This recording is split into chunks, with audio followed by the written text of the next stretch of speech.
Thank you very much. I think let's talk very quickly about the role that your provincial government played in expediting this process. I know you were very hands-on in ensuring that today Moses Kotane and JB Marks are able to be buried in the country of their birth. Well, the first thing we had to do was to meet as a structure.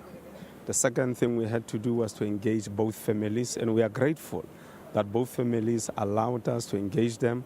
They agreed with us. The third step was then to engage the president's office, the president himself, and we are very grateful to the president that he agreed that the remains must be repatriated back to South Africa. The next step was to engage the Russians themselves. So it took long, protracted engagement between the president's office, the office of the minister, and we are glad that finally we were able to send a delegation to Moscow in Russia, came back with the remains, and here we are today. Our gods are smiling that we are reburying them. Premier, I want to talk about Phela.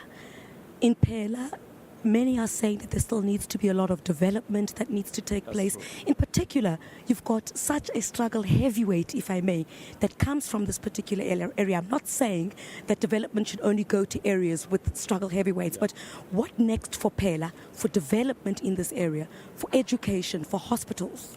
In the State of the Province address, which we made last week, we indicated that for the next 5 years, our focus as government is on the villages, the townships, and the small dorpies. That's going to be our focus. This year, we are spending 60% of our budget in all the villages in the province. Next year, we are increasing it to 70%.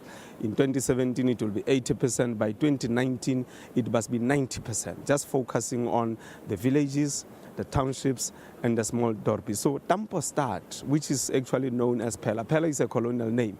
The real name is Tampostad Kwamatlhago. It's one of the villages we are going to be paying attention to so that people can see that indeed we are moving the province forward.